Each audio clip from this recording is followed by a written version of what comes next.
The box itself represented the female, the ability to give life.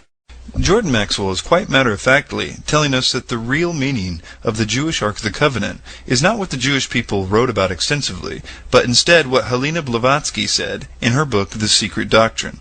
Some scholars suggest that the entire Bible is about what the Ark of the Covenant represents.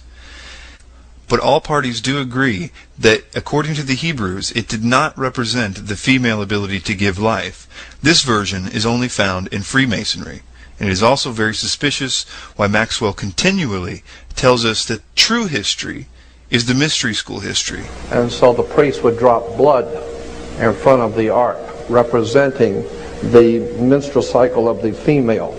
This is really funny if you think about it. Jordan Maxwell is secretly using Helena Blavatsky's version of Judaism as his source to discredit Judaism. To say that's a biased source would be an understatement. Madame Blavatsky's writings were said to influence Hitler and therefore the Nazi regime. So to have this anti-Jewish rhetoric being said to be true history is concerning, and it should be a red flag to the truth movement, in my opinion. Because it had again to do with sex.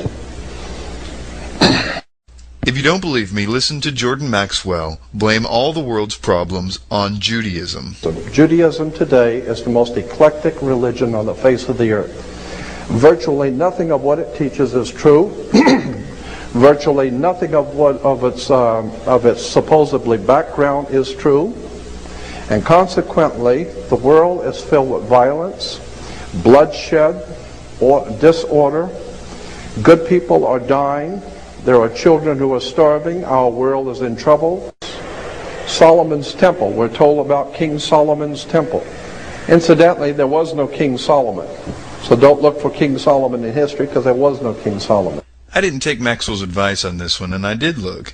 And I found this San Francisco Chronicle article from 2003 where this Harvard professor is quoted as saying, "We don't need to rely any more on the Bible or Shoshank's inscriptions at Karnak to establish that Solomon and his kingdom really existed, because we now have the superb evidence of the radiocarbon dates." That's the word Sol, Om, On. S-O-L is the sun in Latin. In Latin, the word sun is S-O-L, Sol. And in the Hindu priest of the sun, they call the sun Om. Actually, the Hindus do not call the sun Om, and the symbol and word Om have no connotation to the sun directly that I can find whatsoever.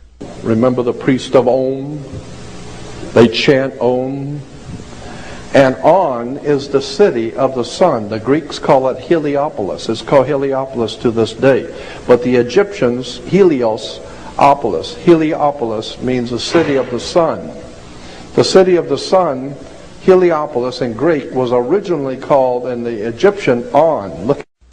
Keep in mind, he wants us to go to the Egyptian on that last one. I think on the first one he wants us to go to Latin. The second one is Hindu, but it doesn't really matter because he's lying there anyway.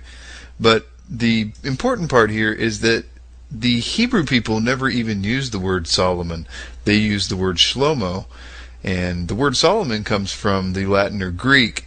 So this could only work at a much later date, and I'm okay with that being something the mystery schools do, because they do seem to want to merge Judaism with sun worship.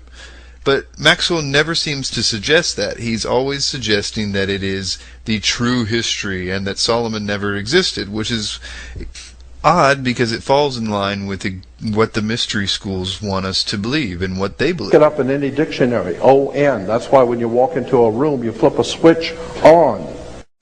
Okay, let's just see if you can wrap your head around this stupidity here. What he is suggesting is that the Egyptian word for on, which has connotations to the sun, is why the English came up with the word on. Before the electric light was even invented, people were getting on their horses or whatever.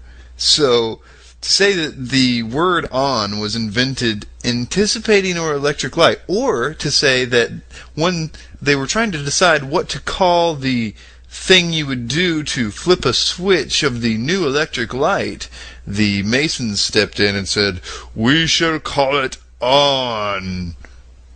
It's just ridiculously stupid.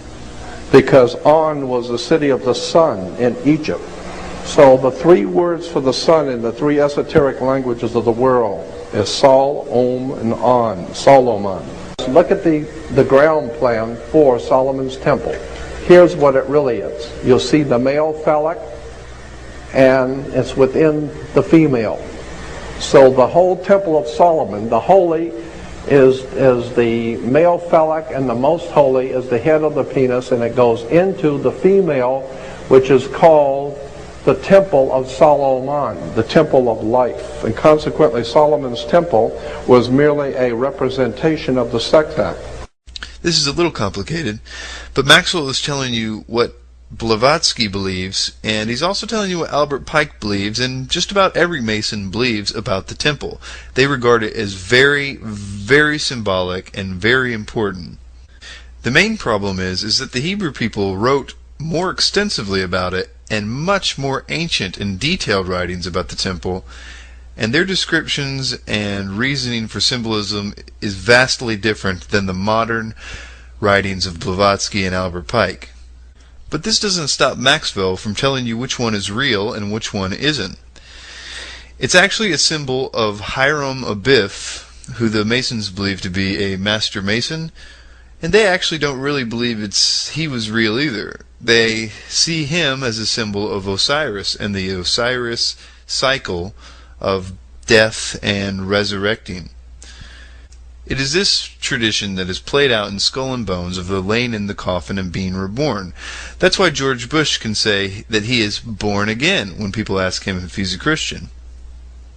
It all goes back to the ancient mystery schools of Egypt, and all initiates would lay into the sarcophagus of the great Pyramid of Giza to be reborn into the mystery school tradition. Oddly, Maxwell has done this. If you've never been in the Great Pyramid of Giza, I will tell you it's an extraordinary experience. I laid in the king's sarcophagus and was blessed in a ritual by a Kemite priest. Here we're told about the manna from heaven. I don't know if you've ever remember Moses was leading the children of Israel to pick manna from heaven. They would find manna from heaven on the ground each morning, the scripture says. Here they are picking up the manna from heaven on the ground each morning. Here in Exodus 16:14, it says, "And when the dew that lay on the ground was gone up, behold, the face of the wilderness, there lay a small round thing." So they call it manna. Well, what is manna? The manna from heaven was a small round thing. And it says when the dew that was on the ground, of course when the sun comes up, it evaporates, and behold, upon the face of the wilderness there lay a small round thing. Manna, meaning Hebrew, what is it? And it's 7 characteristics from the old ancient world. Small, round, wafer-like, sweet, could be hard, can be melted, and it was obviously from heaven. Because when you ate the manna, you could talk to God. Did you catch that? He moves on from that last characteristic, which was from heaven, and just simply says, because you could talk to God. Because it helps with his shrooms or manna theory. But the text in no way indicates or implies or suggests that manna had any purpose for talking to God or any other spiritual connotation whatsoever. It was strictly used for sustenance. Here, watch it again and watch how he makes the connections to mushrooms. Also take note of the other characteristics he mentions for manna. Manna, meaning Hebrew, what is it? And it's 7 characteristics from the old ancient world. Small, round, wafer-like, sweet, could be hard, can be melted, and it was obviously from heaven. Because when you ate the manna, you could talk to God. Well, now we found out manna was a small round thing, mushrooms. There are many problems in the text itself with trying to make manna psychedelic mushrooms. For instance, neither the psilocybin mushroom nor the Amanita muscaria mushroom will grow in the desert. The text also says that the manna would melt in the desert heat. This is not a characteristic of either one of those types of mushrooms, especially in the desert. In addition, it said that if it was left out, it would begin to stink and then get worms in it. Again, this is not the characteristic of either one of those mushrooms when they would simply dry up. It also makes it quite clear that they used manna every day for food. This would not be possible with either one of those mushrooms in nutritional value. In addition, in Exodus chapter 16:31, it says the taste of it was like wafers made with honey. Anybody that's ever eaten psychedelic mushrooms will tell you they taste like a lot of things, but like wafers made with honey is not one of them.